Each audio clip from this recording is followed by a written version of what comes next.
I'm gonna show you guys how easy Taffy's pork hair is. So you unclip it, and then I haven't emptied it for the night, so it empties itself. And I do it right into the litter box, hopefully to stimulate her to go. And I really want to make sure it's empty, so I use a little syringe to make sure. And then we flush it.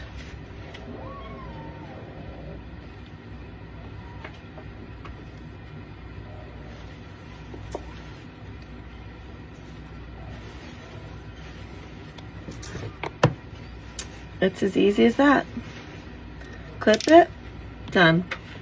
What a perfect girl. She's also on 1 antibiotic. Oh, I know, it's okay. So easy. Anyone can do this. Let's get her out of a cage. Show them your cute face.